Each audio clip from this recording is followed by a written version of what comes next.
बिस्मिल्लाहिर्रहमानिर्रहीम रब्बिश्रह ली सदरी व यस्सिर ली अमरी वहलुल उक़दतम मिन लिसानी यफ़क़हू क़ौली।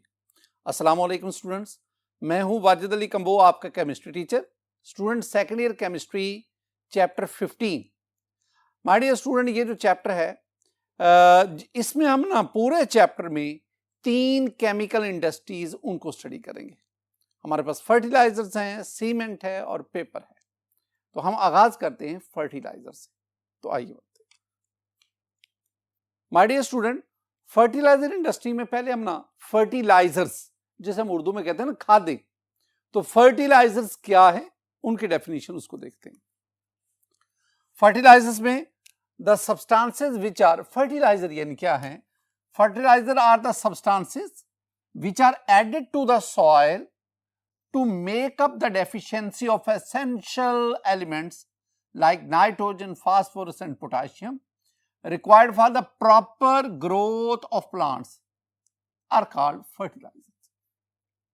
फर्टिलाइजर की ये डेफिनेशन, इसमें चीदा बातें जरा उनको देख लें। इसमें स्टूडेंट आपके पास फर्टिलाइजर्स वो सब्सटेंसेस हैं जो कि हम सॉइल में ऐड करते हैं ताकि हम एसेंशियल एलिमेंट की कमी को पूरा कर, टू मेकअप द डेफिशिएंसी, कमी को पूरा करना ऑफ एसेंशियल एलिमेंट। कौन कौन से? नाइट्रोजन है, फास्फोरस है, पोटेशियम है और भी कई हैं। ये वो एलिमेंट्स हैं जो प्लांट की प्रॉपर ग्रोथ के लिए लाजमी हैं।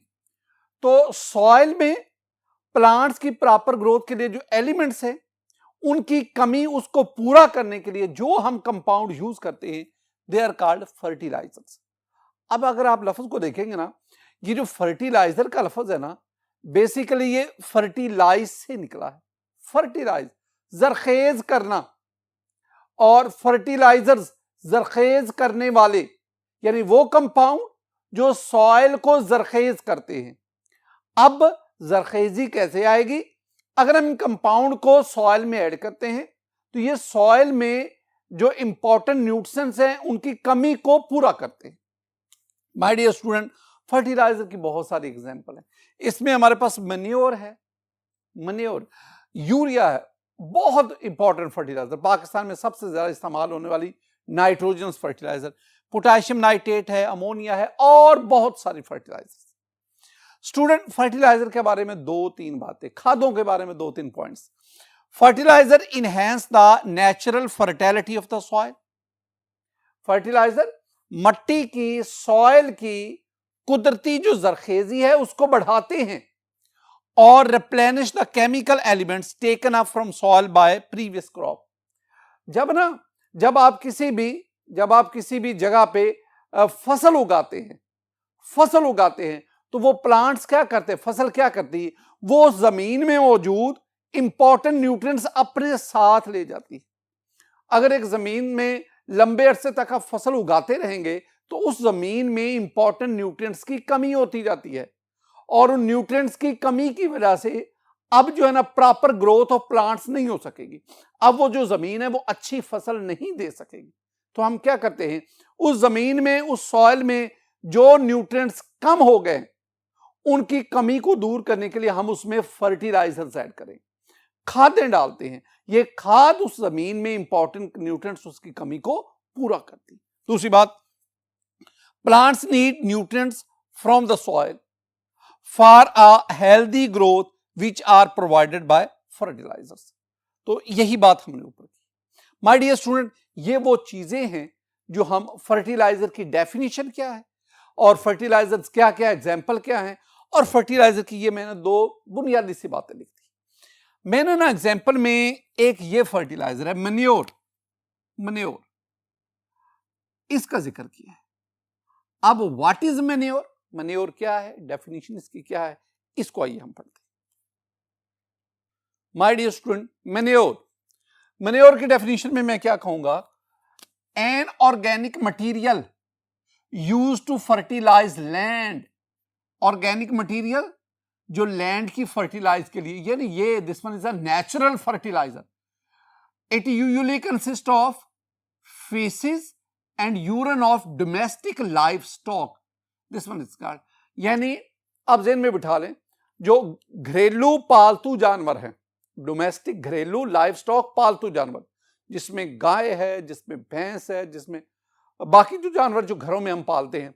अब ये जो डोमेस्टिक लाइफ स्टॉक है, इनका जो गोबर है, इनका जो यूरिन है, वो सारा मिलकर दैट इज कॉल्ड मैन्योर। और it should be kept in mind that manure is a natural fertiliser. ये कुदरती खाद है और ये प्लांट फर्टिलिटी, ये सॉइल फर्टिलिटी उसको इनहेंस करने में मुआवन और मददगार साबित होती है। माय डियर स्टूडेंट, एक और भी बात याद रखें कि agriculture industry is one of the oldest industry known to man. और ये एग्रीकल्चर के आगाज से ही मैन्योर को बतौर फर्टिलाइजर इस्तेमाल किया जाता। कहा जाता है कि तकरीबन 5000 BC से चाइनीज जो हैं वो मैन्योर को, ये जो गोबर वगैरह है, इसको बतौर खाद इस्तेमाल करते आए। तो ये जो मैन्योर है, दो बातें, this one is the natural fertiliser, कुदरती खाद है, और ये बहुत माजी कदीम से इंसान इसको प्लांट्स सॉइल की फर्टिलिटी के लिए बतौर फर्टिलाइजर इस्तेमाल कर रहा है। माय डियर स्टूडेंट, एक बहुत बहुत important question, differentiate between micro and macronutrients. ये मैं दोबारा कह रहा हूं, we raise power infinity important, बहुत बहुत अहम सवाल है। शॉर्ट आंसर क्वेश्चन के तौर पर अक्सर एग्जाम में पूछा जाता है। हम ना वो न्यूट्रिएंट्स जो फर्टिलाइजर की शक्ल में हम सॉइल में ऐड करते हैं, अब वो दो तरह के हैं। एक होते हैं माइक्रो न्यूट्रिएंट्स और दूसरा मैक्रो न्यूट्रिएंट्स। तो आपने माइक्रो और मैक्रो दोनों में डिफरेंशिएट करना। First of all, micro nutrients वो एलिमेंट्स जो सॉइल फर्टिलिटी का बायस बनते, दे आर कॉल्ड माइक्रो। ये लफ्ज पहले भी कई दफा है। माइक्रो का मतलब होता है स्टूडेंट समाल। माइक्रो मीन समाल। मैं यूं कह सकता हूं, माइक्रो मीन थोड़ी मिकदार में, थोड़ी मिकदार। तो वो न्यूट्रिएंट्स जो प्लांट ग्रोथ के लिए कम मिकदार में चाहिए, they are called the micronutrients. मैं आपको ना तीन बातें याद क्या रटवाना चाहता हूं। पहली बात, माइक्रो न्यूट्रिएंट्स क्या हैं? These are the nutrients which are required in very small amount. ये अपने नाम से इसका यानी वो न्यूट्रिएंट्स जो बहुत कम मिकदार में चाहिए for the proper plant growth के लिए। यानी वो न्यूट्रिएंट्स जो प्लांट ग्रोथ के लिए बहुत कम मिकदार में चाहिए, दे आर कॉल्ड माइक्रो। ये नाम से माइक्रो, स्मॉल, कम मिकदार। अच्छा, कितनी मिकदार में चाहिए? They are generally required in quantities ranging from 6 gram to 200 gram per एकड़। ये बात बहुत इंपॉर्टेंट है। ये अक्सर एमसीक्यू भी पूछा जाता है, एमसीक्यू भी, कि माइक्रो न्यूट्रिएंट्स फी एकड़ कितनी मिकदार में चाहिए। तो ये 6 ग्राम से 200 ग्राम तक, ये किलोग्राम नहीं है, ये ग्राम है। तो माइक्रो न्यूट्रिएंट्स वो न्यूट्रिएंट्स जो 6 से 200 ग्राम फी एकड़, पर एकड़, इस रेंज में क्वांटिटी में चाहिए, they are called micronutrients. अब हैं कौन कौन से student? These include boron, copper, iron, manganese, zinc, molybdenum and chlorine. नाम याद रखने, boron, copper, iron, manganese, zinc, molybdenum, chlorine. ये 7 है। 1 2 3 4 5 6 और क्लोरीन के आगे 7। These 7 nutrients are called micronutrients। कितनी मिकदार में चाहिए? 6 ग्राम टू 200 ग्राम पर एकड़। और ये जो पहली लाइन है वो उसके नाम से ही हमने अखज की। ये 3 बातें आपको माइक्रो न्यूट्रिएंट्स में चाहिए। बिल्कुल इसी तरह अगर सवाल आए ना कि डिफरेंशिएट करें माइक्रो न्यूट्रिएंट्स और मैक्रो न्यूट्रिएंट्स में, तो जब भी डिफरेंशिएट का क्वेश्चन आता है ना, तो टेबल की सूरत में आप आंसर देते। तो टेबल के एक तरफ आप ये 3 पॉइंट्स लिखेंगे और इसके दूसरी तरफ, टेबल की दूसरी तरफ, आप मैक्रो न्यूट्रिएंट्स का हेडिंग देंगे और ये 3 पॉइंट बिल्कुल उलट करके लिखेंगे। क्या क्या लिखेंगे जरा उसको देखते हैं। माय डियर स्टूडेंट, पहली चीज, ये मेरे पास लफ्ज मैक्रो आ गया। Macro, macro mean large, large. Micro small, macro large, MICRO, माई, आई, और इधर क्या है MA। तो माइक्रो मीन स्मॉल, थोड़ी मिकदार, और मैक्रो मीन लार्ज, ज्यादा मिकदार, ज्यादा मिकदार। अब चेंजेस देखने चाहना माइक्रोन्यूट्रंस में। These are the nutrients which are required in a very small amount, very small. और ये these are the nutrients which are required in a very large. बाकी मैंने पूरी सेंटेंस में कोई चेंज नहीं की। In a very small amount for the proper plant growth, in a very large amount for the proper, बाकी वही sentence. दूसरी बात, they are generally required in quantity ranging from, ये था 6 ग्राम टू 200 ग्राम पर एकड़। यहां पे 6 ग्राम नहीं है, ग्राम नहीं है, यहां किलोग्राम आ गया। और वो क्या है 5 किलोग्राम टू 200 किलोग्राम पर एकड़। ये बहुत इंपॉर्टेंट याद रखना है।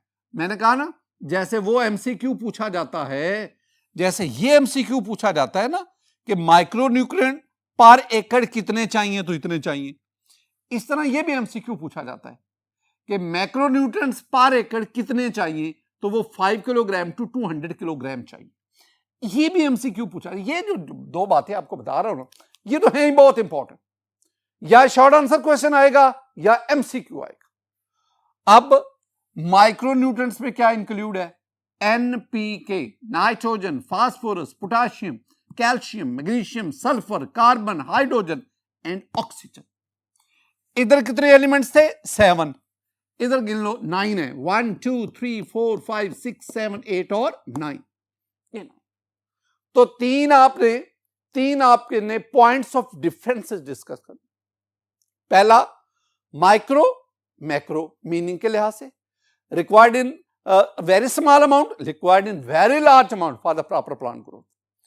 ये कितने पर एकड़ कितनी मिकदार चाहिए 6 ग्राम टू 200 ग्राम, लेकिन ये पर एकड़ कितने चाहिए, ग्राम नहीं, 5 किलोग्राम टू 200 किलोग्राम। और इसमें these 7 elements are included in micro, और these 9 elements they are included in macronutrients। ये क्वेश्चन स्टूडेंट में बार बार कह रहा हूं, this one is very important, examination point, MCQ भी आ सकता है, शॉर्ट आंसर क्वेश्चन भी आपने अच्छी तरह याद कर। Requirement of a fertiliser, fertiliser की जरूरत क्यों पेश आती है, ये 2-3 बातें आपके लिए। Every compound of the desired element cannot be a fertiliser, यानी नाइट्रोजन का हर एक कंपाउंड बतौर फर्टिलाइजर इस्तेमाल नहीं हो सकता। माय डियर स्टूडेंट, नाइट्रोजन के सैकड़ों की तादाद में कंपाउंड्स हैं, बल्कि हजारों की तादाद में कंपाउंड्स हैं। तो नाइट्रोजन का हर एक कंपाउंड बतौर फर्टिलाइजर इस्तेमाल नहीं हो सकता। हाँ, urea is a compound of nitrogen which can be used as a fertiliser. आपके पास ammonia is a compound of fertiliser nitrogen that can be used as a fertiliser. तो यूरिया है, अमोनिया है, इस तरह अमोनियम नाइट्रेट है, ये nitrogen के ऐसे कंपाउंड हैं जो बतौर फर्टिलाइजर इस्तेमाल हो सकते हैं। लेकिन नाइट्रोजन के बेतहाशा ऐसे कंपाउंड हैं जिनको हम बतौर फर्टिलाइजर इस्तेमाल नहीं कर सकते। यही बात आप बाकी एलिमेंट्स के लिए भी कह सकते हैं। दूसरी बात, the desired element should be present in the compound in a water soluble form that is readily available to the plants. अब आपके पास वो जो डिजायर एलिमेंट है, ये कंपाउंड में मौजूद होने चाहिए एक ऐसी शक्ल में जो वाटर के अंदर, पानी के अंदर आसानी से हल हो जाए, ताकि प्लांट्स उसको आसानी से वहां से दे सके। The compounds employed as fertiliser, यानी वो कंपाउंड जिनको हम बतौर फर्टिलाइजर इस्तेमाल करते हैं, जैसे urea can be used as a fertiliser, potassium nitrate can be used as a fertiliser. ये वो कंपाउंड हैं जो बतौर फर्टिलाइजर इस्तेमाल होते हैं। इनकी क्या खूबी होनी चाहिए, the compound employed as fertiliser should be stable in soil as well as in storage, यानी वो कंपाउंड जिसको हम बतौर फर्टिलाइजर इस्तेमाल कर रहे हैं, जैसे KNO3 है, अमोनियम नाइट्रेट है, they should be stable in soil, soil के अंदर ये स्टेबल रहे, डीकंपोज ना हो, as well as in storage, और जब आप इसको स्टोर भी करें फिर वहां भी ये डीकंपोज ना हो। सॉइल के अंदर, स्टोरेज टैंक में जिसे हम सिलॉस कहते हैं, वहां ये स्टेबल फॉर्म में रहें, डीकंपोज ना हो, ऐसे कंपाउंड बतौर फर्टिलाइजर इस्तेमाल होते हैं। That is it should not be deliquescent, ये डीलिक्विसेंट ना हो, और set to hard storage material with time. यानी ये दो बातें भी इसमें ज़हन में रखें, यानी आप ऐसे कंपाउंड को बतौर फर्टिलाइजर इस्तेमाल करते हैं जो सॉइल के अंदर या स्टोरेज पर स्टेबल रहें, डीकंपोज ना हो। और दूसरी बात, ऐसे आप कंपाउंड लें ये डीलिक्विसेंट ना हो। अब डीलिक्विसेंट क्या है माय डियर स्टूडेंट? डीलिक्विसेंट कहते हैं जो मॉइस्चर अब्सॉर्ब करें और वाटरी सॉल्यूशन में कन्वर्ट हो जाए। मॉइस्चर अब्सॉर्ब करें, इतना मॉइस्चर अब्सॉर्ब कर लें कि वो मॉइस्चर के अंदर डिसॉल्व हो जाए, एक सॉल्यूशन बन जाए, they are called the deliquescent.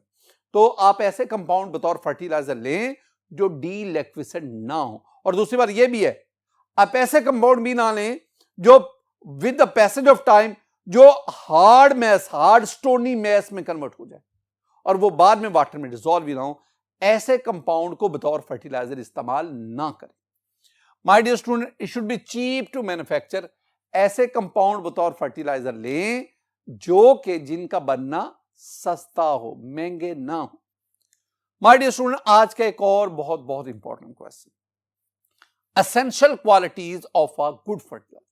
अच्छी खाद की जरूरी खसूसियात क्या क्या हैं? This one is also very important question, very important. यानी आज के इस लेक्चर में मैं दो क्वेश्चन आपको दिए जा रहा हूं जो एग्जामिनेशन पॉइंट ऑफ व्यू से बहुत इंपॉर्टेंट।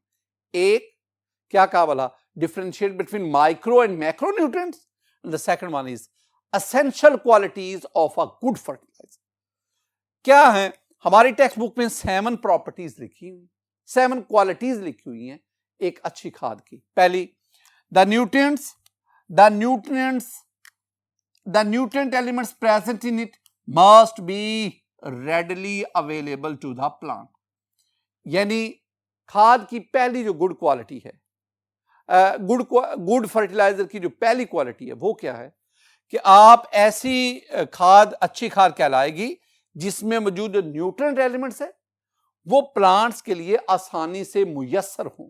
दूसरी बात, it must B Fairlie soluble in water, Fairlie soluble in water, पानी में आसानी से हल हो जाए, सो that it thoroughly mixes with the soil, ताकि ये मुकम्मल तौर पर मट्टी में मिक्स हो जाए।